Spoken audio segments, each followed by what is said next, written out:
unu anụkwalụ na-ekwesịrị ịtụ onye eze Jizọs 20 years n'ime ụlọ nga. Ọ ya bụ ọnọcha ebe a pụta ka ha ji amụ ya na akpa amụ ya chabazie ọcha. Hei, bịakwanụ ka unu nụrụ ife o mere, na-asịkwa na onye eze Jizọs na o metala emeta, na o mere ọtọ nọ na unu amakwa na ebubo anụnwa ebola akwa ọkụkọ tiwara akị maka ntọrị mmadụ.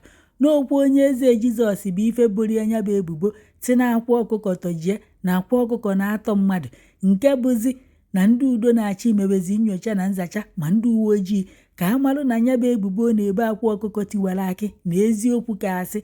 N'ọkwa ebe a ka anọ wee na-achọpụta na onye eze Jizọs na-asị asị. Onye eze Jizọs yọbakwazie na sị gbarịa na-asị ka ọ sịrị na nya bụ ife abụrụkwa eziokwu. Bife amara ife na-eme, asị na onye eze Jizọs kpọkwa otu onye ọrụ pesinel nwa si na ọnya bụ nwoke si nya kwuo na akwa ọkụkọ na-atọ mmadụ, na ọ bụrụ na okwu onye bụ ife akpụrụ akwa ọkụkọ tiwara akị nye ntaramahụhụ na fa ya ebinye onye bụ onye eze Jizọs moto ma nyekwa ya ego. Hei, unu na-anụkwa ụdị ife wee na-akọwakwarị na ọnọkwara na kọstọdị ndị udo na-achị wee na-eme ka ịkwa wee na-anyụsịsị ife juru ya n'ọnụ, na-akụkọsịkwa ndị mmadụ isi ọnụ ebe ahụ na ebe ahụ ọ nọ n'aka ndị udo na-achị na isi ya akpakọbekwa ọnụ. Hei, na ọnọkwara wee na-emekwa ka o si eme. Unu na-anụkwa na ụdị akụkọ nke adonu na-asịkwa na na-etinyere CCTV na ebe ahụ fa nọ na kọstọdị ndị udo na-achị na onye eze Jizọs metala emeta ebe ahụ na o mere nya na o mere ụtọ nọ na ọ bụ na ọ ka agụbara ife o mere wee tụọ ya nga na onye onufuru ebe a na-ekwesịrị ịtụ ya 100 years ma na nya ọkwụkwari ụgwọ ruru 100 million na onye a merụ ncha na o mere ụtọ nọ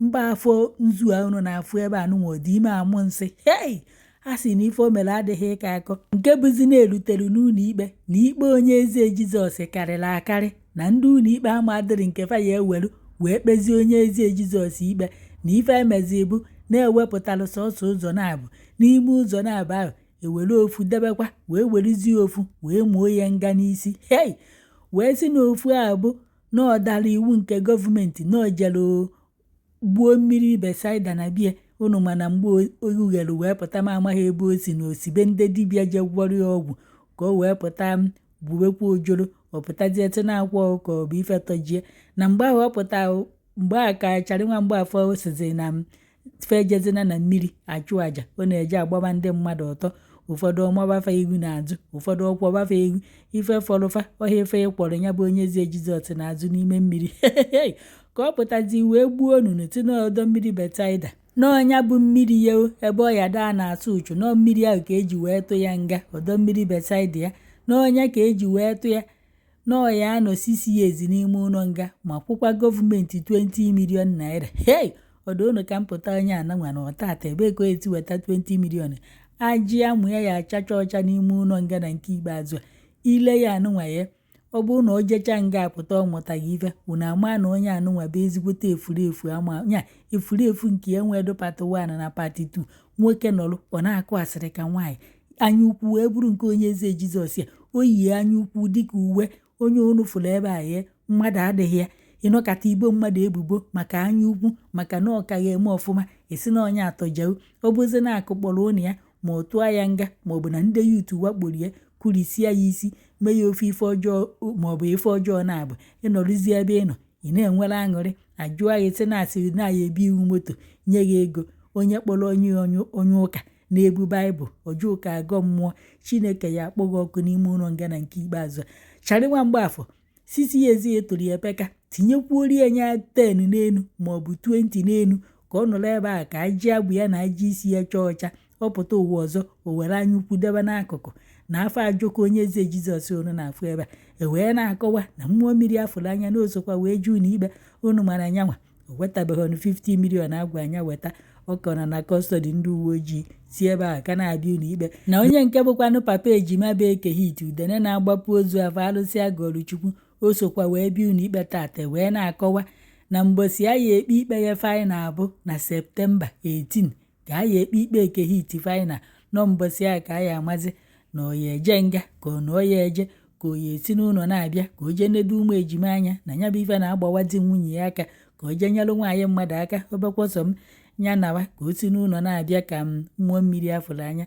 Mana unu mana nke a atị anya si n'ụlọ na-abịa Charị nwa mgbafọ nwekwa ike oti anya weta 50 million ma 100 million okotorigba no nke onye eze Jizọs ya ka nke ka na-afụ m ka ofuwo ekwesịrị ya bụ onye ọrụ personel nwa ekwesịrị ịkpụta ya ka a jụọ ya ajụjụ ọfụma ka ya bụ onye kwuo na onye nwa gwara onye eze Jizọs ya kwuo na akwa ọkụkọ na-eme ntọrị mmadụ na fa ya enye ego binye moto ọ bụrụ na ya bụ onye kwuo okwuo onye zinyere ya ọkwọ ka unu wee na-afụ onye mmadụ onye zinyere fefe anụnwa na faba akwa ọkụkọ ebubo ka e wee megide nwa mmadụ ka e wee megbuo nwa mmadụ ka fa nọrụzie na-enwe aṅụrị afọ jọrọ ndị mmadụ njọ o wee bụrụzie akwa ọkụkọ ka ị chọrọ ime ụdị ife anụnwa onye eze Jizọs onye kpọrọ gị ọyiwu onye bịa netalụghị nwa ka ị chọrọ ime ụdị ife anụnwa onye eze Jizọs ha ka iji na anya ukwu ya egbu ọ ife a ka izuzugidoro nwunye wee hapụ ụgbafere ife imekwasị ebu n'ọgọ nwaanyị na akwa ọkụkọ tojeu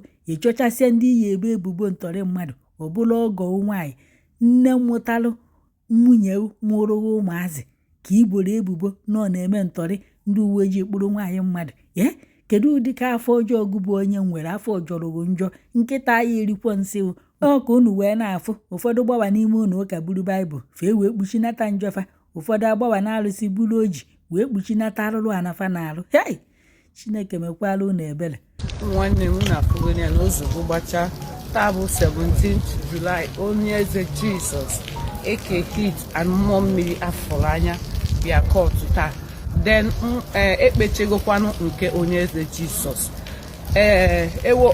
ewepụrụ ya 2 count charges o wee na-azazi 1 count charges which nke bụ na ọ violate Anambra State homeland law about that pool of pesticide. Yes, so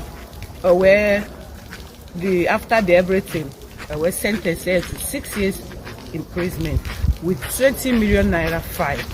Yes, then Ekehit were caught on 18th of September, which is his own final judgment. Then Akano on sitting with mmiri Afuluanya. Then even Nachok and Chipo, everybody, because a lot of people will still fall this victim. About Onyeze Jesus. Onyeze Jesus onwe matia the much. Even on Ogakwan Udogachi can emenyewokwe. Yes, even enwe camera there. You are still there misbehaving, showing your misconduct. Upon in on under hope stage of Anambra State government, you still don't want to organize yourself. You still don't want to as one Igbo. Well, it's not how they do all these things every time. And again, Awka allegation over ego bamado. Yes, over the kidnapping allegation Akwaza. Onyeze Jesus behavior after the findings of no lie, and him confessed no lie. And again, Ojo Inikwa one Anambra State person here. Nimi as no the man after 9 years so money do na buya moto. Metro Obronas. So one name I don't know where to come in this matter because I'm short of words. The water. So you can not show you about a maroon corner, men Anambra. Be very, very careful. Be very, very careful. If you get Kamado Hari Panewe Soludo, shame on to you. Yes. Onye makwa so ni ko ya ma ha so no kugi. Maka igwe niile keke sasia. Each of imota ife na Anambra State time. You gonna run in a very hard way. Now on Ebudege prison on Anambra State Correction Center. Awka nke dị na Mogadi. Ya ebe akọ ọ nọ kịta. Join Ibia. Then I wish him good luck. Good luck.